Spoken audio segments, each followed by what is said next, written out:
B'siyata d'Ishmaya, on va démarrer Masechet Kiddushin. Masechet Kiddushin nous enseigne la première étape du mariage. Car aujourd'hui, on a une pratique qui n'est pas celle d'autrefois. Aujourd'hui, on fait tout sous la choupa. Les Kiddushin et les Nisu'in. Kiddushin, c'est d'abord se réserver la kala, la rendre interdite à tout homme et les réserver à son futur mari, mais elle est interdite aussi à son mari. Il n'a pas le droit d'avoir de relation avec elle. Après les Kiddushin, il faut attendre les Nisu'in, à savoir la choupa avec les Sheva Brachot. Aujourd'hui, on fait tout sous la choupa. Les Kiddushin devant deux Edim, la Ketouba, et ensuite les Sheva Brachot, avec le talit, avec la choupa. Mais autrefois, ça se faisait en deux temps. Il y avait d'abord les Kiddushin, qu'on appelle Irousin, fiançailles. Il lui disait Areat mekudeshet li betabat zo kedat Moshe ve Israël. Et 12 mois plus tard, il y avait le mariage, les Nisu'in, la choupa. En attendant, la jeune fille qui était déjà fiancée, elle préparait son trousseau pour le mariage. Et il faut savoir que pendant cette période-là, où elle était déjà Mekudeshet, bien qu'elle n'était pas encore Nesu'a, si jamais elle avait trompé son Hatan et qu'elle avait été avec quelqu'un d'autre, figurez-vous qu'elle était Hayevet Skila. C'est encore plus grave qu'une Nesu'a, qu'une mariée. Une fiancée qui a trompé son Hatan, je parle de la fiancée de l'époque, comme je viens d'expliquer, qu'elle était déjà Mekudeshet, c'est encore plus grave qu'une Eshet Ish qui était déjà mariée. Quelle est la preuve? C'est que la peine capitale qu'on infligeait à la Haroussa qui a été avec quelqu'un d'autre, c'était la plus grave des 4 peines capitales, à savoir Skila. Alors que pour une Eshet Ish qui est déjà mariée, qui a été avec quelqu'un d'autre, elle n'est hayevet que Henek. On a Skila, Serefa, Herek, va Henek. Et pourquoi cette différence? Ce n'est pas vraiment le sujet, mais si déjà on commence Masechet Kiddushin, je vous donne quelques notions de base. Eh bien, c'est parce que la femme mariée, qui est sous la tutelle de son mari, quand elle fait la Havera, elle a un pincement de cœur, elle a une peur, elle sait que son mari peut arriver à chaque instant, l'attraper, tandis que la Haroussa, elle vit chez ses parents encore, elle n'est pas encore mariée, elle n'est que Haroussa. Donc pour elle, elle se sent libre de faire ce que bon lui semble, donc elle fait la Havera de gaieté de cœur, elle n'a pas de peur. C'est la raison pour laquelle sa Havera, elle est d'un niveau plus grave, parce qu'elle l'a fait à cœur joie, alors que l'autre fait la Havera, mais avec une peur, ce qui réduit considérablement la jouissance du plaisir de la Havera et automatiquement même la sanction. On passe du niveau Skila au niveau Henek. C'était juste pour vous dire que Masechet Kiddushin parle de Kiddushin. Elle ne parle pas de Nisu'in. On parle maintenant de la première étape du mariage. Et la Mishnah va nous enseigner que cette première étape, qu'on peut appeler soit Kiddushin, soit Irousin, soit, comme on va le voir après, Kinyan. Le Kinyan, ce Kinyan peut se faire pas uniquement avec une bague en disant Areat mekudeshet li betabat zo kedat Moshe ve Israël, comme on le fait aujourd'hui, mais soit bekesef, soit beshtar, soit bebi'a. Et on va expliquer respectivement ces 3 formules, ces 3 possibilités d'acquérir la femme, de se fiancer. La bague qu'on donne aujourd'hui, cette alliance, ça s'appelle Shave Kesef, car on va le voir que Aïcha mitkadeshet bekesef ou bishve kesef, soit avec de l'argent, soit avec une valeur d'argent. Donc tout objet qui a une valeur minimale d'une prouta peut servir pour être l'objet de l'acquisition de la femme. Et on va apprendre également que la notion de l'acquisition de la femme, ce n'est pas comme une acquisition d'une servante. Une servante, lorsqu'on l'achète, on achète son corps comme un objet. Un esclave cananéen, eh bien son corps est acquis, comme son âne, comme son bœuf, comme sa voiture. Il peut le revendre. C'est un objet, c'est une propriété, ça lui appartient.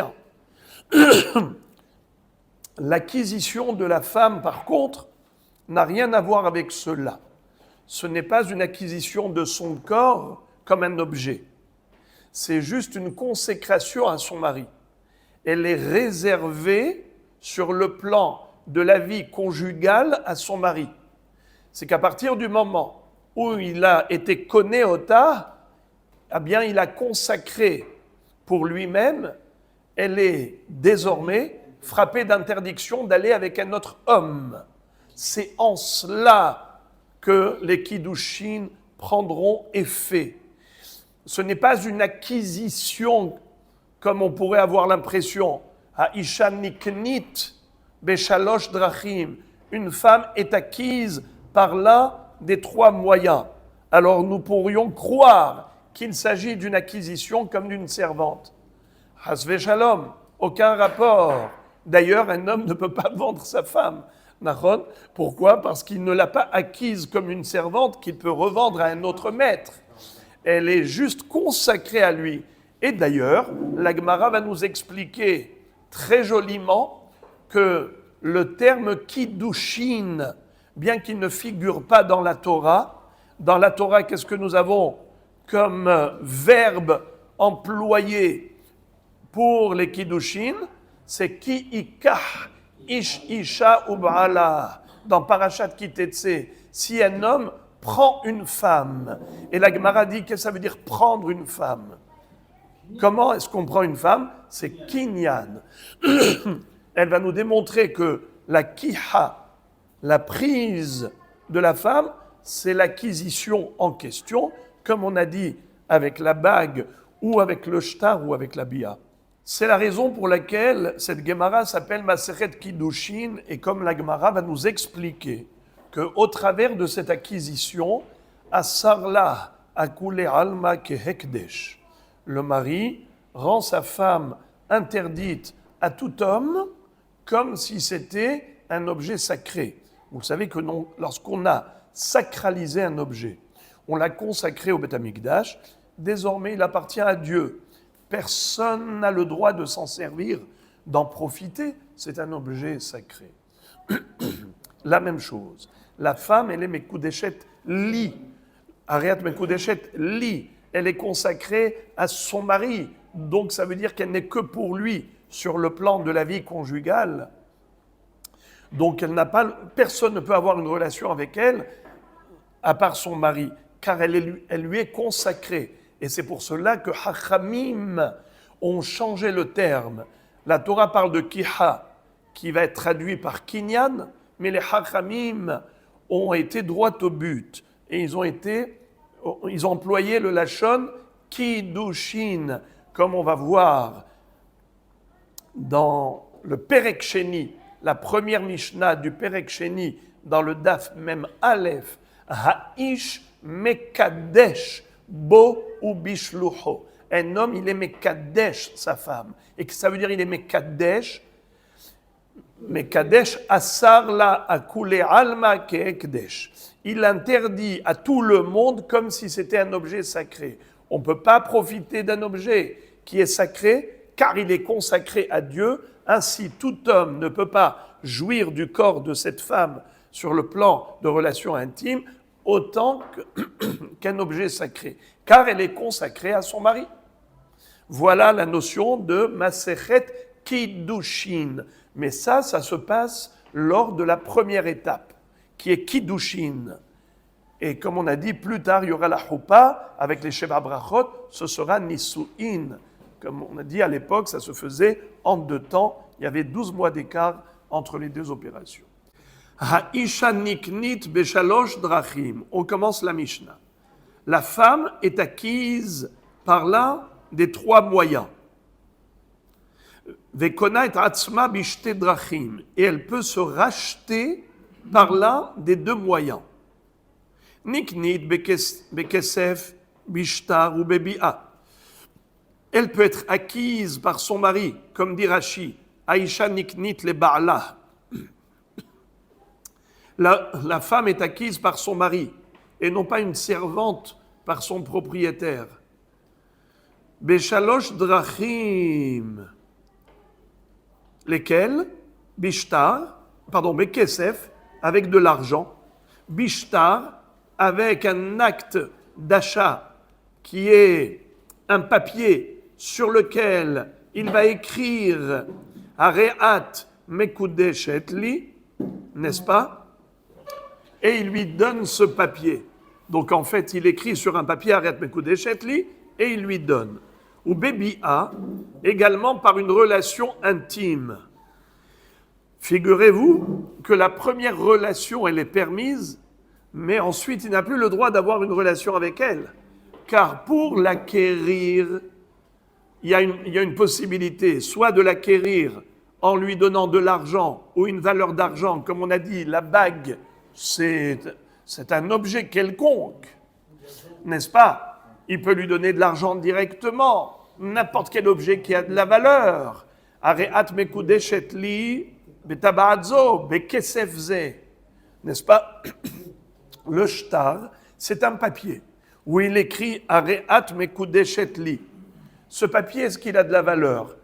Il n'a même pas la valeur d'une prouta, car on va voir qu'une prouta, ça a une valeur minimale d'argent. Mais là, le papier a aucune valeur. Et tout de même, en écrivant cette phrase de Areat mekudeshet li et en remettant à la jeune fille ce papier, c'est comme ça qu'il va la fiancer. C'est comme ça qu'il va l'acquérir. Mais ce n'est pas avec la valeur du papier, c'est avec la phrase qu'il a écrite dans ce papier.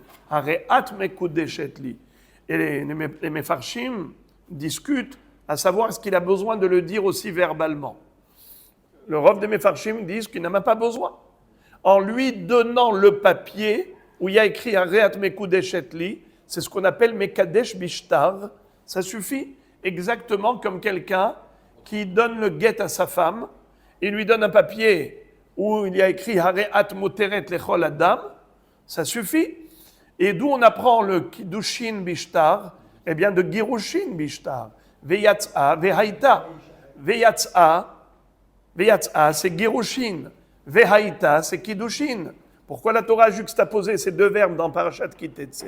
Pour te dire que de la même façon qu'une femme peut divorcer avec le guet, le papier que son mari lui donne, ainsi il peut également être mekadesh ota, faire les kiddushin avec un papier.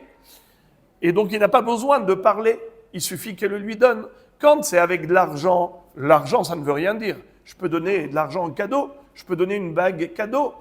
Alors là il faut une parole. Pour donner à cette transmission d'argent un statut de Kiddushin, c'est la parole Hareat mekudeshet li betabaadzo kedat Moshe ve Israël. Pareil, la bi'a, une relation intime, il faut qu'il lui dise Hareat mekudeshet li bebi'azu. Mais au niveau du shtar, Rashi n'a pas dit qu'il faut qu'il lui dise. Rashi a parlé de l'écriture. Donc, il a juste écrit Hareat mekudeshet li. D'accord? Et il lui a donné le papier. Voilà donc les 3 formules de Kiddushin. Maintenant, quelle est la valeur d'argent?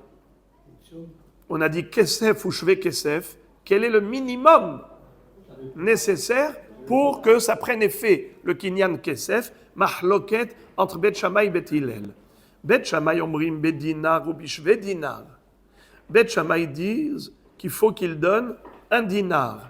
Et on verra plus tard pourquoi Bet Shammai disent 1 dinar ou un objet qui vaut au moins 1 dinar. Mais Bet Hillel n'exige pas autant. Ils disent Betzilel omrim bipruta ou bishve pruta. Même une pruta, c'est la valeur minimale de ce qu'on appelle kesef, ou bien l'équivalent, shave pruta, ça suffit. Vekamahi pruta, ehad mishmona beisara italki. Il y avait une pièce de monnaie italienne qu'on appelait Issar. C'était en argent massif, une pièce en argent massif. 1/8 de la valeur de ce dinar, c'est ce qu'on appelle pruta. Et Rashi nous dit que pruta, c'est fabriqué avec du cuivre. Donc la pruta, elle est de cuivre, et le Issar Italki, il est d'argent. Quelle est la valeur monétaire de la pruta? C'est 1/8 de la valeur monétaire du Issar Italki, du Issar italien.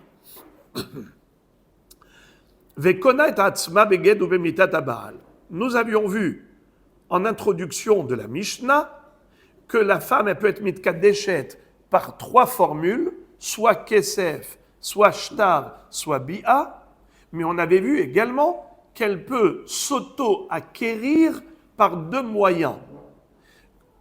Quels sont les 2 moyens? Voilà. Vekona et atzma beget ou bemitat baal. Soit en recevant le get, c'est-à-dire le divorce, soit la mort du mari. Il y a 2 choses qui peuvent libérer une femme. Soit la mort du mari, elle devient veuve, soit le get, elle devient divorcée. Rashi dit, regardez le Rashi, 3e ligne en haut, Vekona et atzma lihyot birshuta leinase leaher.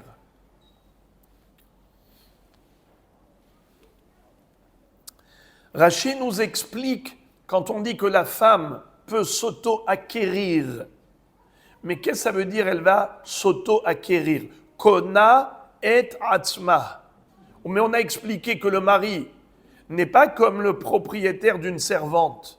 Il n'acquiert pas sa femme en tant qu'objet, comme une propriété qu'il peut revendre. Non, c'est juste une acquisition dans le sens où elle est réservée à son mari sur le plan de la vie intime, la vie conjugale. Elle n'a pas le droit d'aller avec un autre homme, mais il n'y a pas d'emprise sur la femme dans le sens d'une propriété, comme quoi c'est son objet qu'il peut revendre, pas du tout. Alors comment on peut comprendre aussi le terme de kona et atzma? Elle va s'auto-acquérir. Eh bien c'est dans le même esprit. De la même façon que quand le mari acquiert sa femme, ça veut dire quoi qu'il a acquise? C'est qu'il est devenu son mari et la vie conjugale, ce n'est qu'avec lui, elle lui est consacrée. À partir du moment où elle a été libérée, soit par la mort du mari, soit par le divorce, kona et atzma, nous dit Rashi, lihyot birshuta leinase leaher. C'est que désormais, elle a le droit de se remarier avec un autre homme, chose qui lui était interdite avant et permise après la mort ou le divorce. Donc c'est tout ce qui se passe. L'Ekidushin, c'est la consécration de la femme pour le mari. Elle est consacrée au mari sur le plan de la vie conjugale. Le divorce ou la mort du mari la libère de cette interdiction d'aller avec un autre homme. C'est-à-dire que cette exclusivité qu'avait le mari au niveau de la relation intime de la vie conjugale, c'est cette exclusivité qu'il n'a plus lorsqu'il a donné le guet ou bien qu'il est décédé. Donc voilà, elle n'est plus consacrée. Hayebama niknit bebi'a vekona et atzma bahalitza ou bemitat hayabam. Maintenant que nous avions terminé avec une femme classique, une jeune fille qui était célibataire et maintenant elle va se fiancer pour se marier, on va parler maintenant d'une autre catégorie de femmes. Celle-là, elle a déjà un lien avec son yabam. C'est qui? La yébama. Qu'est-ce qu'une yébama? Une yébama, c'est une femme dont le mari est mort et il n'avait pas d'enfant, il n'a pas laissé de progéniture. Alors son frère à lui, le frère du défunt, doit épouser sa belle-sœur. Et la Torah nous dit que là, il n'y a pas besoin de Kiddushin. La Torah, c'est-à-dire, elle n'a pas parlé de Kiddushin dans ce cas. Elle a dit Yebama Yavo Aleha. Le Yabam, il n'a qu'une seule chose à faire, c'est la Bia. Ensuite, Zéou, une fois qu'il a fait Bia, elle lui est consacrée, c'est sa femme. Pour le Hiboum, n'a pas deux étapes à franchir. D'abord Kiddushin et ensuite Nisu'in, comme pour une femme classique. Directement, il va droit au but, la Bia, et avec cette Bia, elle est Nesu'a. Car elle a déjà un lien avec son beau-frère par le biais de son ex-mari. Maintenant,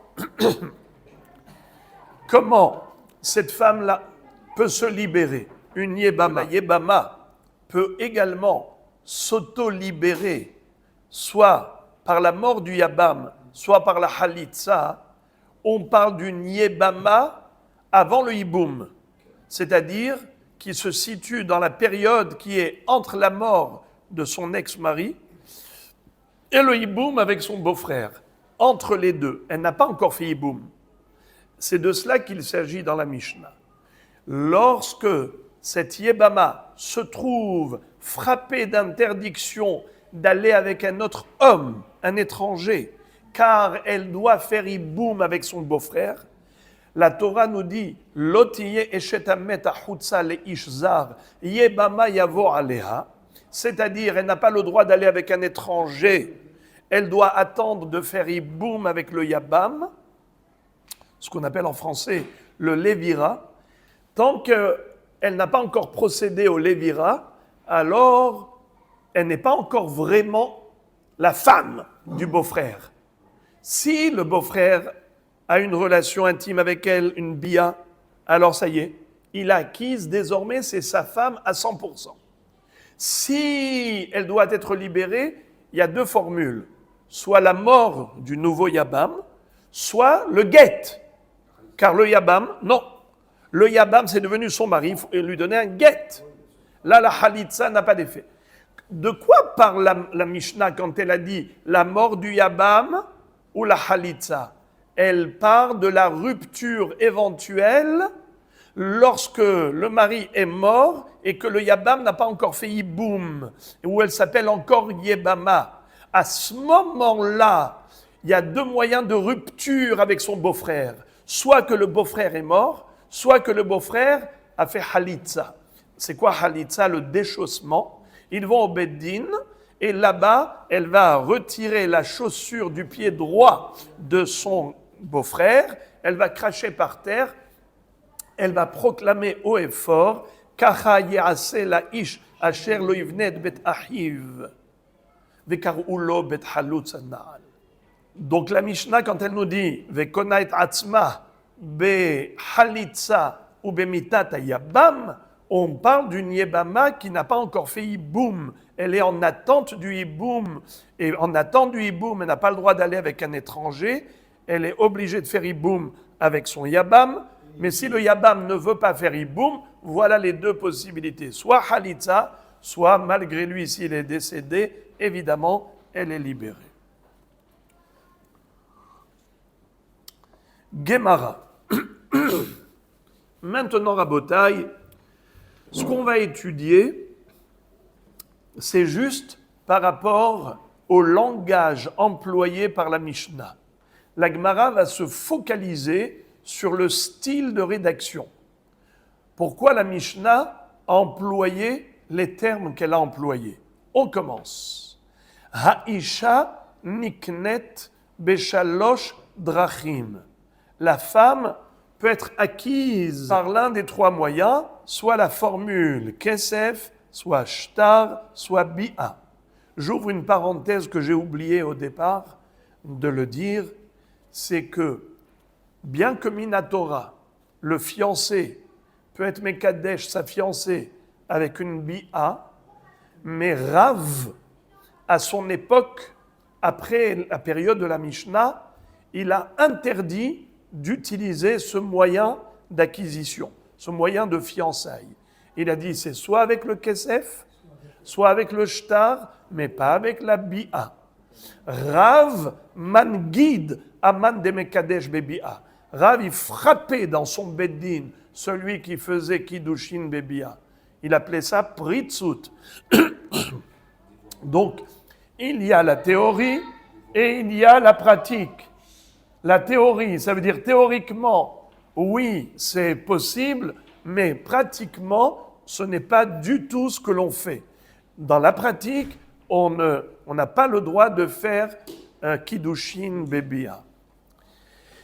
Et maintenant, la Gemara demande, Aisha niknet, maishnahacha detane haisha niknet, ou maishnahatam detane haish mekadesh. Quel est le sens de la question de la Gemara?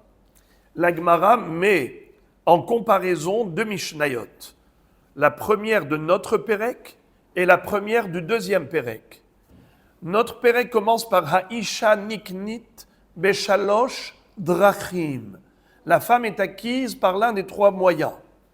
Niknit, kinyan, alors que dans le deuxième Pérec, il est écrit Haish mekadesh bo ou bishlucho. Un homme peut consacrer sa femme, soit par lui-même, soit par un shaliach.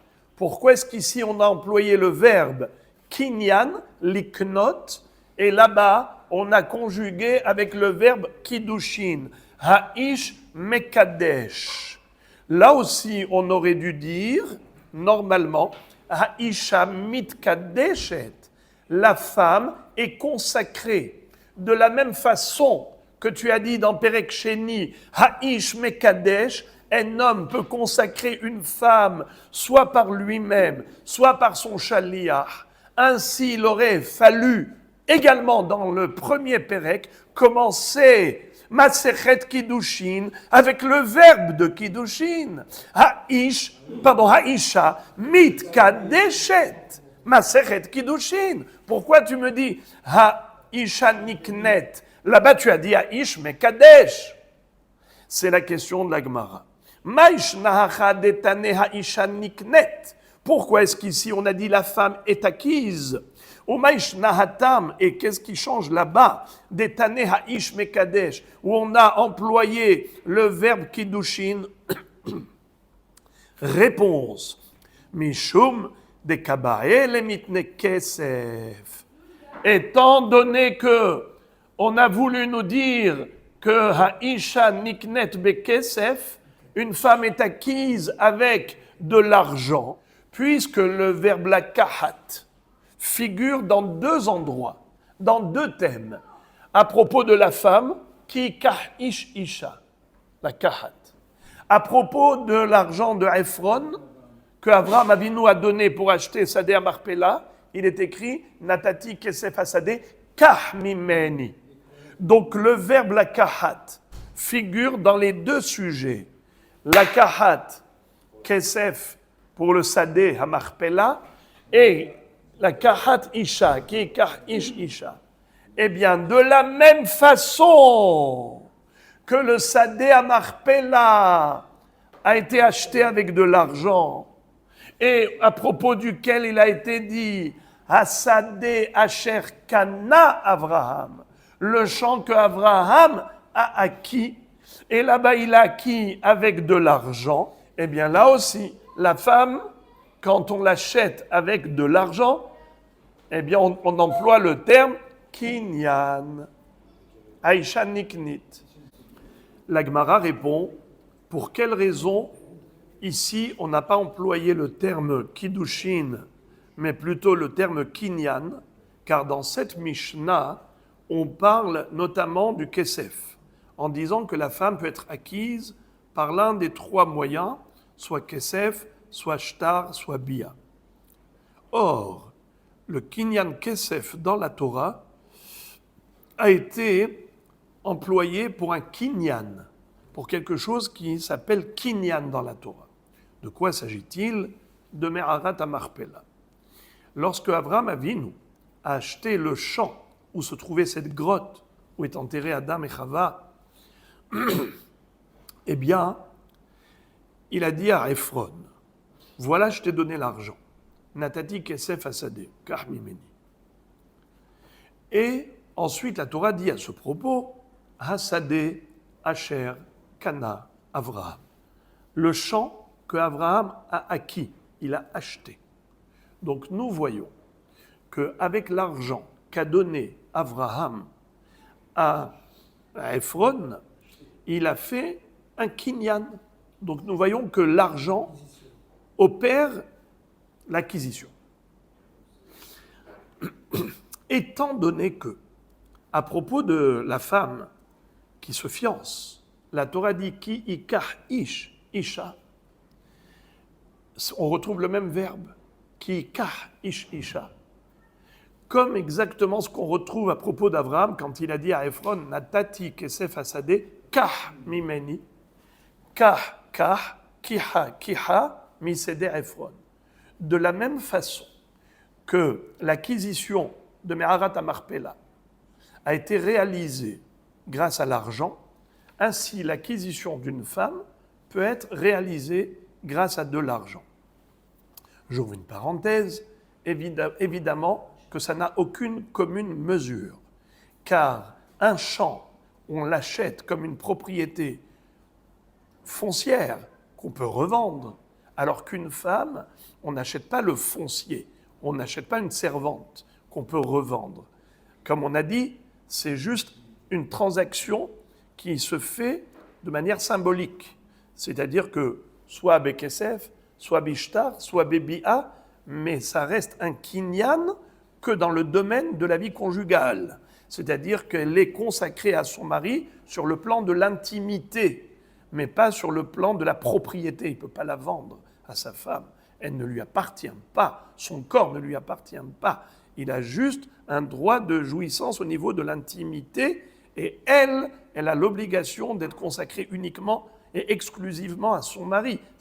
Je reprends ce thème pour ne pas se tromper. C'est pas parce qu'on a appris la formule qui s'appelle Kesef de Meharat Marpella, le champ du Marpella a été acheté avec de l'argent, qu'on peut croire que la femme aussi est achetée comme un objet avec de l'argent. Pas du tout.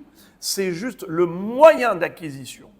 Le moyen d'acquisition par rapport à la femme et le moyen d'acquisition par rapport au champ, les deux, le point commun, c'est Kesef, car le même verbe figure dans les deux sujets. Kiha, kiha, c'est une Xerashava. Vous savez, c'est quoi Xerashava? Une analogie qu'on établit entre deux sujets grâce à un même mot qui figure dans les deux thèmes que Akadosh Baruch Hu a révélé à Moshe Rabbeinu, qu'il a écrit ces mêmes mots dans les deux sujets pour créer un vase communicant, pour qu'il y ait une comparaison, une analogie. Mais l'analogie, elle est dans la forme et pas dans le fond. C'est de la forme, c'est-à-dire Kinyan Kesef. Étant donné que, à propos du Kinyan Kesef, de Sadeh Marpella, la Torah conclut en disant Hasadeh, Asher, Kana, Avraham. Le champ que Avraham a acquis, Kinyan. C'est la raison pour laquelle, étant donné que la femme aussi est consacrée avec de l'argent, puisque la femme est consacrée à son mari grâce à l'argent qu'il lui donne, la bague d'alliance qui est une valeur d'argent qu'il lui donne, puisqu'elle lui est consacrée grâce à cela, alors on peut aisément employer le même verbe qu'on emploie pour une acquisition qui se fait avec de l'argent. Kinyan, ha'isha niknit, comme à Sadeh, Asher Kana, Avraham. Kiha, misede Ephron.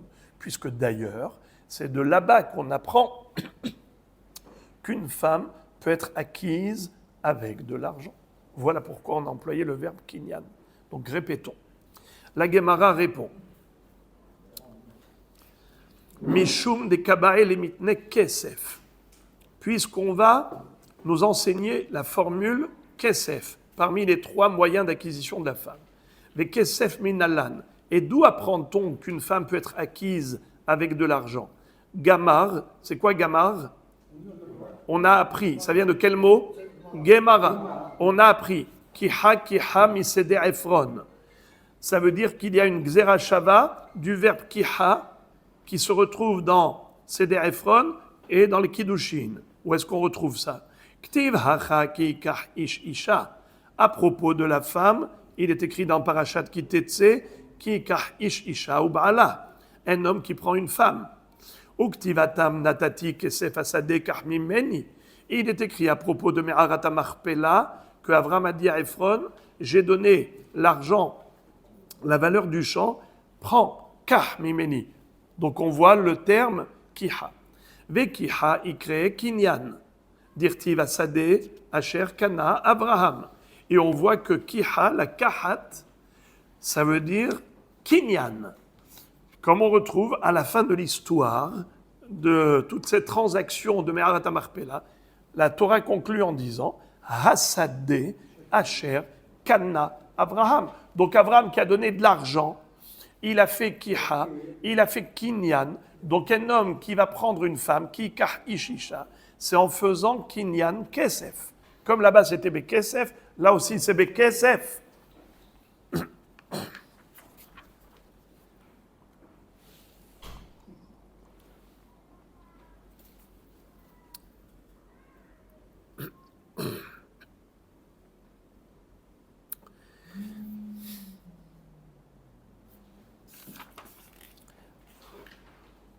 Inami, sadot bakesef iknu. On a encore un autre passouk pour dire que le champ peut être acquis avec du kesef. Donc on voit que le kinyan peut être acquis, le champ peut être acquis avec de l'argent. Donc nous avons un passouk qui nous montre qu'Abraham Avinu a payé de l'argent pour acheter le champ. Et il est dit à ce propos,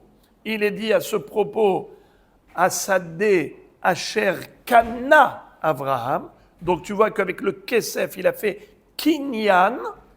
Ou bien on retrouve un passouk du Navi où il est écrit Sadot Bakesef Iknu.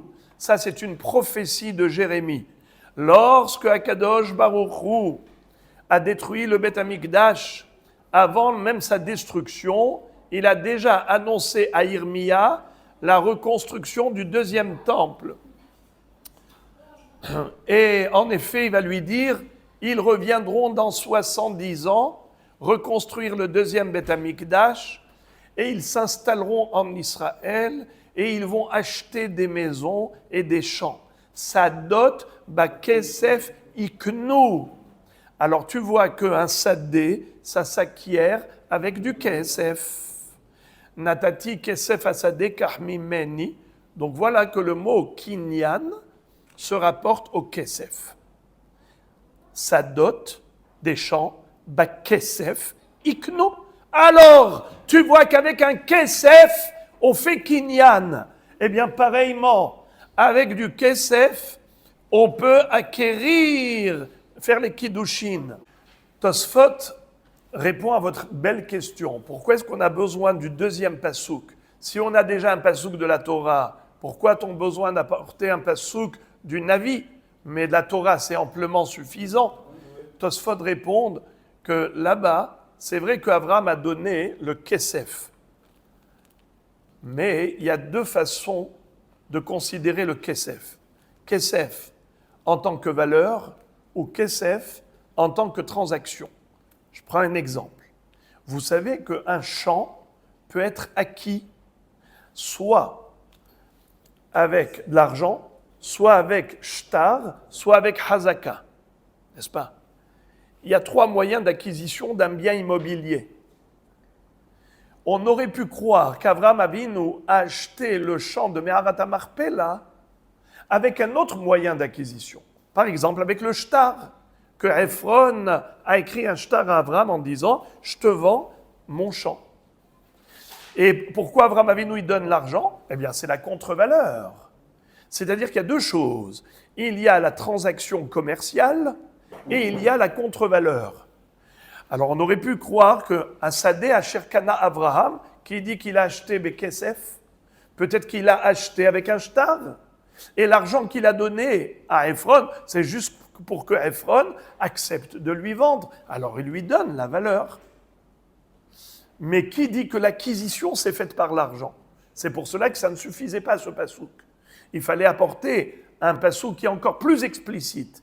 dans le Navi sa dot, ba kesef iknu, que le kesef fait kinyan. C'est pour cela qu'on a dit Aïcha, niknit bekesef.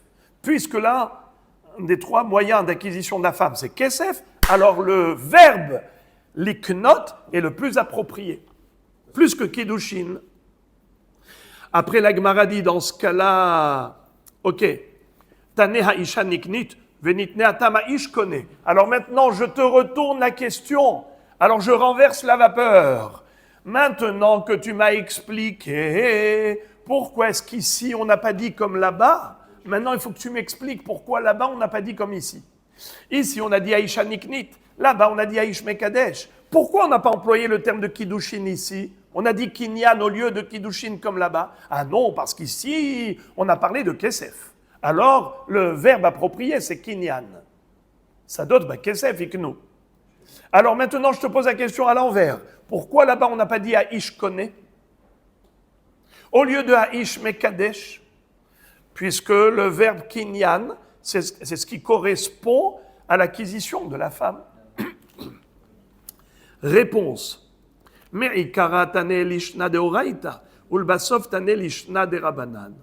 Parce qu'au début, on a voulu employer le verbe qui est le verbe de la Torah, et ensuite, on a voulu employer le verbe instauré par les Hachamim. C'est-à-dire, la Torah, elle nous a parlé de ki ikah ish isha, un homme qui prend une femme. Et on a expliqué que cette prise, c'est quoi prendre une femme? C'est l'acquérir avec de l'argent. C'est l'acquérir. Kiha, kinyan, kinyan, kesef. Donc au début, on a parlé du lachon de la Torah, qui est la kahat, qui est le kinyan. Mais ensuite, là-bas, on a dit haïsh mekadesh. Ça, c'est pas un langage toraïque. Nulle part dans la Torah, il est écrit qu'un homme, il est mekadesh une femme. Ça, c'est un verbe innové par les hachamim pour représenter les kiddushin, le kinyan de la femme. Mais pourquoi les hachamim? Umaï lishna derabanan. Pourquoi les hachamim ont changé du terme de la Torah? Quoi, c'est pas suffisant ce que la Torah nous enseigne? La Torah, elle a parlé de kiikah, elle parle de kinyan. Mais pourquoi les hachamim alors ont été vers les kiddushin? Mais pourquoi ils ont changé le terme de la Torah? On aurait pu dire Masechet kinyan, Aïcha niknet. Pourquoi tu parles de kiddushin? Pourquoi ish mekadesh? De asarla kule alma kehekdesh. Qu'est-ce que ça veut dire asarla kule alma kehekdesh? C'est pour dire qu'une femme qui est réservée à son mari, elle est interdite au profit de n'importe quel homme du monde, car elle est consacrée à son mari. Regardez Tosfot. Tosfot, le deuxième Tosfot de la page, de asarla kule alma kehekdesh, ve'areat mekudeshet li, kelomar lihiot li, mekudeshet laolam bishvili.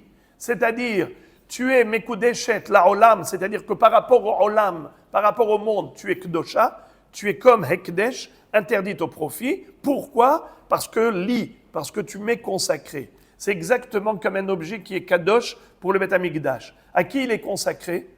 À Hachem.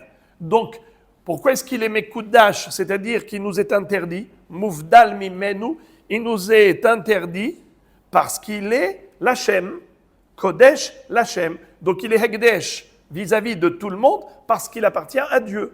La même chose, elle est comme Hekdesh vis-à-vis de tous les hommes parce qu'elle appartient à son mari sur le plan de l'intimité. La Gemara continue de poser des questions par rapport à la syntaxe, juste par rapport au langage.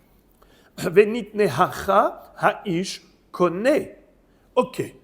Tu m'as expliqué pourquoi le verbe n'est pas le même. Ici, c'est ha'isha niknit, et là-bas, c'est ha'ish mekadesh. Kinyan, ekdesh. Tu as très bien répondu. Mais maintenant, c'est le sujet.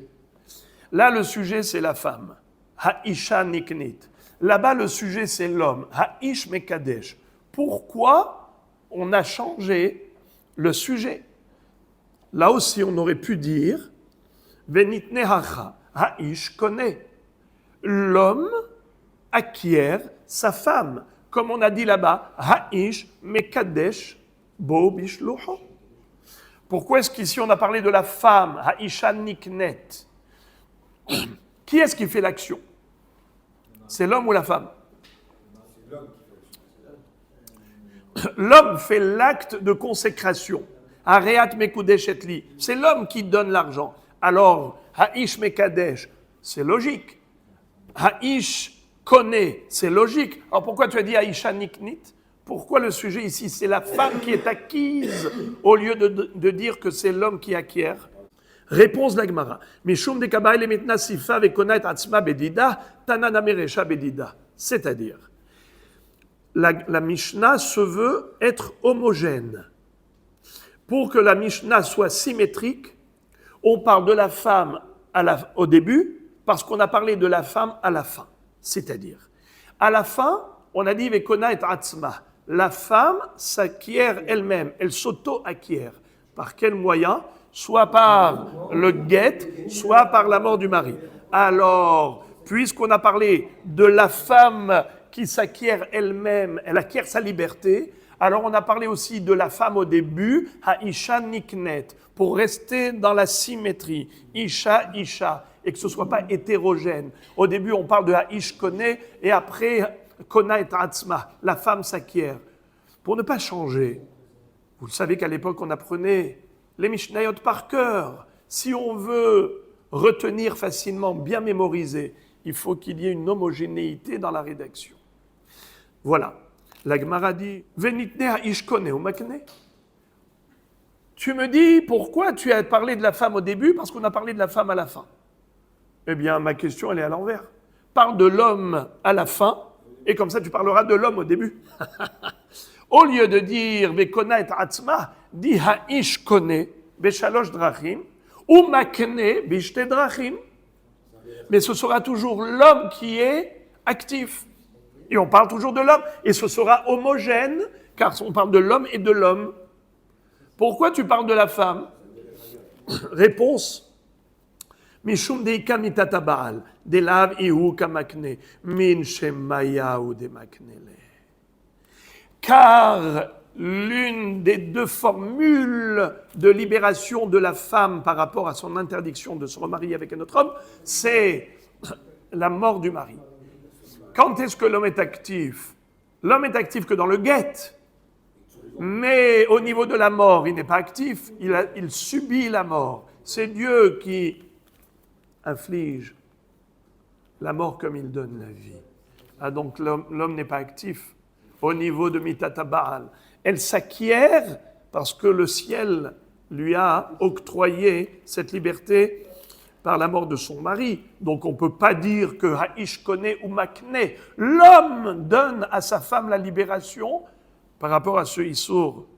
Mais ce n'est pas vrai, ce n'est pas lui. Lui, il n'a que subi la mort. Veiba itima. Itana kone habamina filu bal korha, tana isha niknit demidata in shelomidata lo. Deuxième réponse.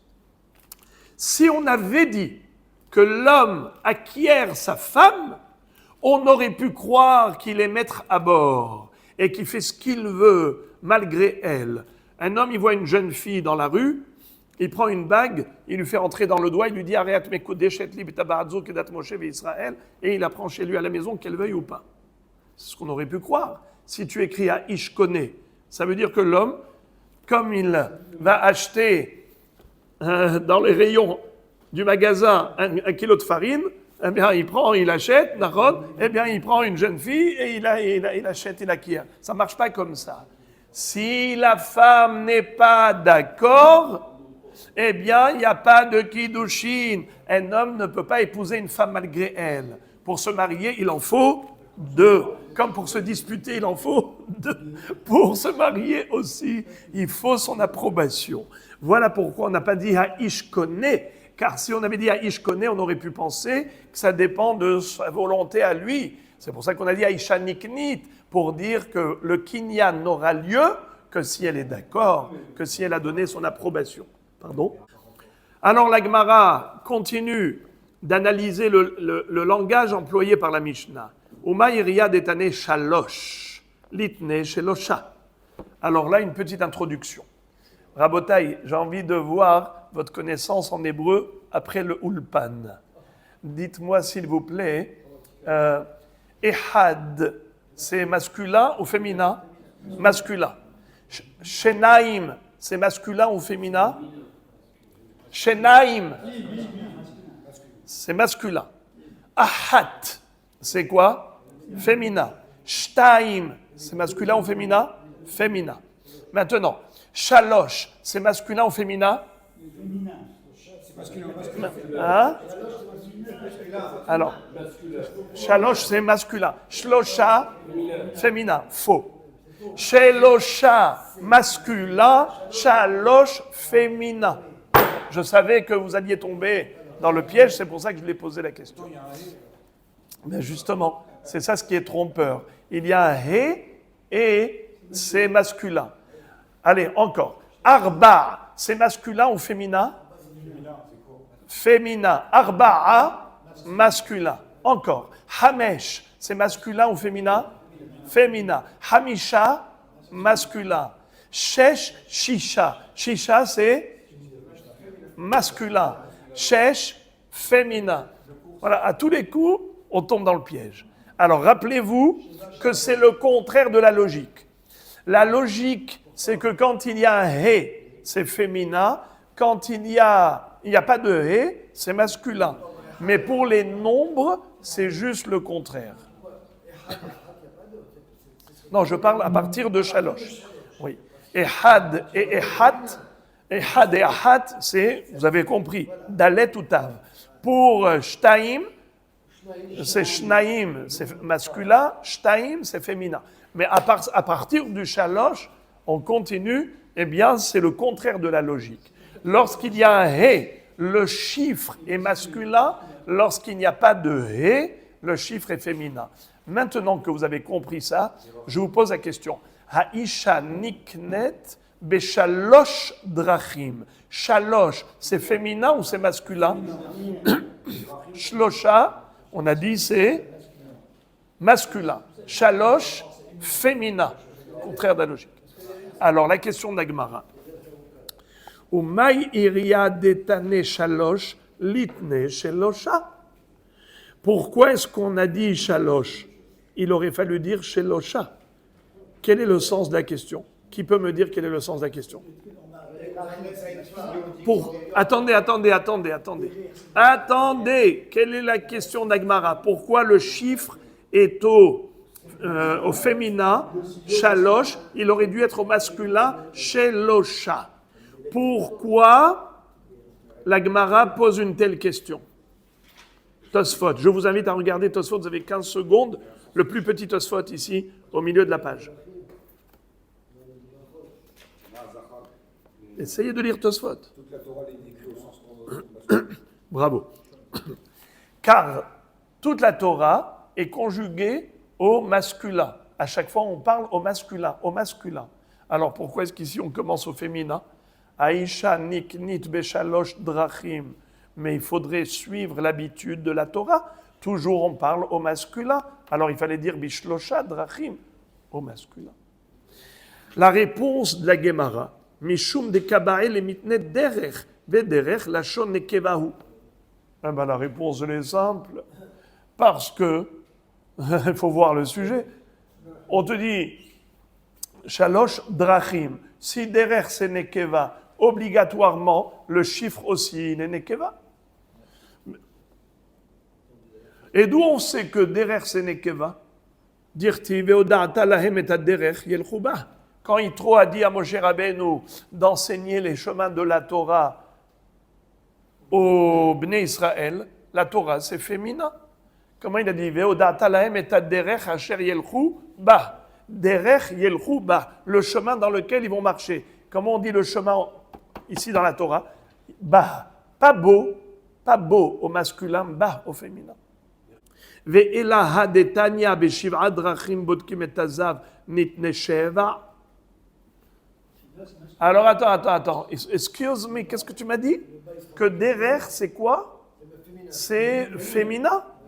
Ah, d'accord. Alors explique-moi maintenant la Mishnah qui nous parle du Zav, où il est écrit Beshiva drachim bodkim et azav. Vous savez que un homme qui a eu un écoulement, de ce qu'on appelle en français un écoulement de gonorrhée, c'est pas du spermatozoïde d'éjaculation normale, c'est une maladie d'un écoulement par l'urètre, mais d'une substance épaisse, farineuse, et qui coule pas en érection, ça coule comme ça, c'est un épanchement, eh bien, c'est une maladie.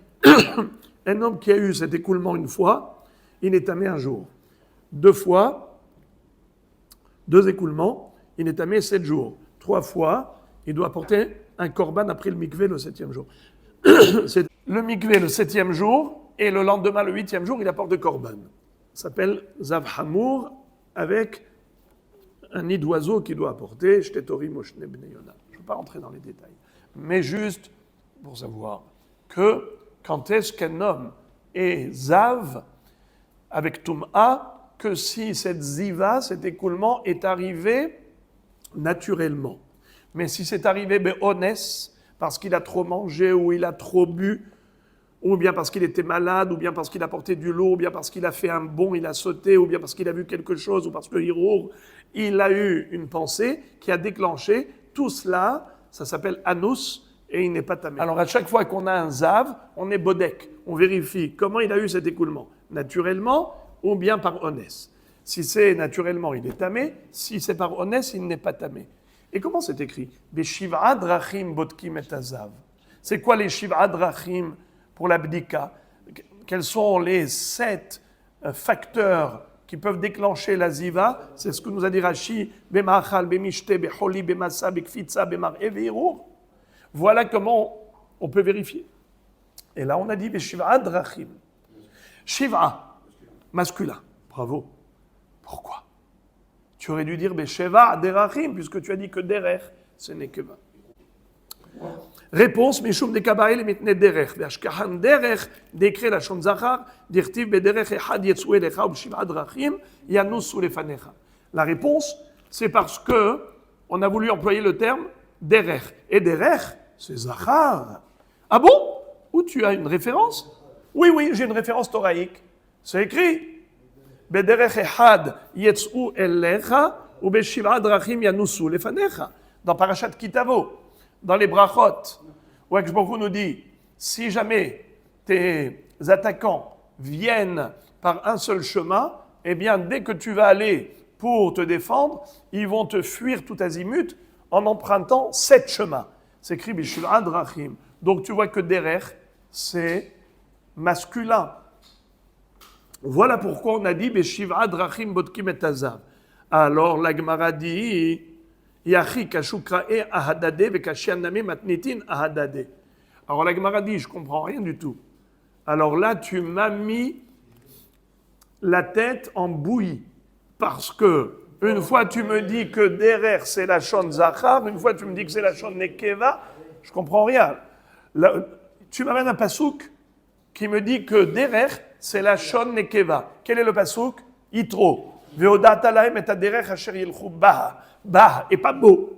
Donc, derer, c'est Nekeva. Après, tu m'apportes un pasouk qui dit que derer, c'est Zachar. Quel pasouk? Bederech ehad yetz'u elecha ou beshiv'a drachim yetz'u lefanecha. Derer, c'est Zachar. Alors, les pasukim se contredisent. Et les Mishnayot aussi, elles se contredisent. Car la Mishnah ici, Kiddushin, qu'est-ce qu'elle nous a dit? Aïcha niknet be shalosh drachim. Shalosh, c'est Nekeva, on a dit. Et beshiv'a drachim bodkim et azav. C'est la Shon Zachar, masculin. Alors, les Mishnayot se contredisent, les Psukim se contredisent. Alors, on ne sait plus où donner de la tête, là. Réponse. Alors, on te dit, que tu saches, mon cher ami, le mot derer, c'est un mot neutre. Il peut être conjugué au Zachar, il peut être conjugué au Nekeva. Et ça dépend du sujet. On dit comme ça. Les psukim ne sont pas contradictoires. Torah écrit la shon nekeva dirtiv Torah Hashem temima meshivat nafesh katavla la shon nekeva. Lorsqu'il s'agit de la Torah c'est nekeva. Comme il est écrit Torah Hashem temima. Temima ou tamim?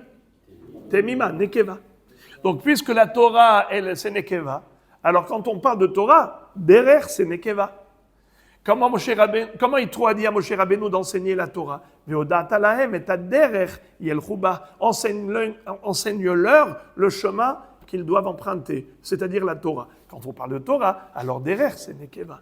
C'est pour ça que là on a dit bah, el chuba. Hatam debemil hamakae, mais lorsque on parle de guerre,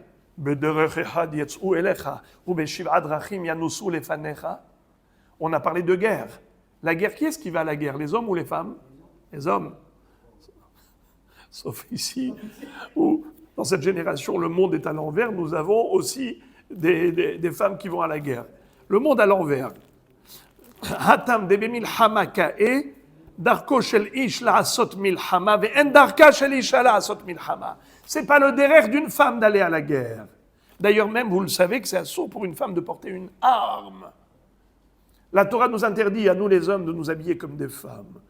Il est interdit aussi aux femmes de s'habiller comme des hommes ou de porter un keli d'homme. Lo yekli gever alisha. Et qu'est-ce que dit le Targum? Klezaïn. Quel rapport avec la femme? Ok. Bon. Puisque Endarka Shelisha la Asot Milhama, c'est pour ça que pour la Milhama, le derrière c'était au masculin. Ok. Matnitin Ahdade la Kashian, Achad el Gabi Isha Katanek. Pardon. Achad el Gabi Isha Kae, Katanela Blachon Ekeva. Hatam del Gabi Ishkae, Darko Shel Ish Libadek, Ben Darka Shel Isha Libadek, Daisha Nami Beones, Mintamat, Tanela Shon Zachar. Il n'y a pas de contradiction non plus entre les Mishnayot. La Mishnah ici, on a parlé de Haisha Niknit Beshalosh Drachim. La femme est acquise par l'un des trois moyens, par l'un des trois chemins.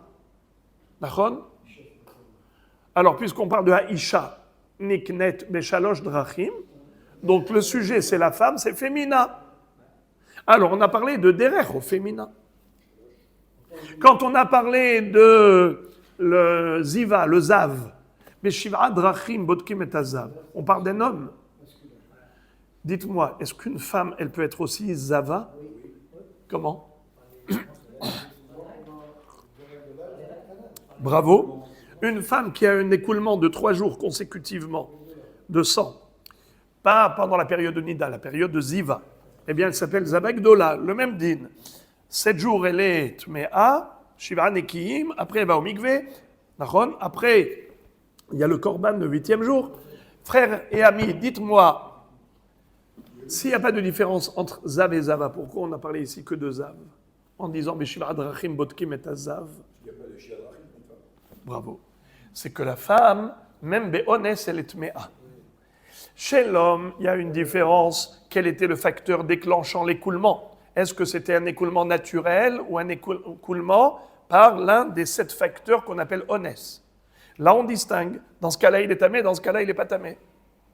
Ça veut dire, Zav, je parle de Toum'a, de Ziva, de Zav Hamour. Il n'est pas tamé, Zav Hamour, Nachon. Alors que la femme, elle est Zavagdola, quoi qu'il arrive. Peu importe qu'est-ce qui a déclenché la Ziva, le Kfitza, Mar'e, Holi, peu importe. Il y a eu un écoulement de 3 jours consécutivement, elle est Zavagdola. C'est pour cela qu'on parle de Zachar, car il n'y a pas de, chez la femme, cette notion de Bodkim, il n'y a pas de Bdika à faire.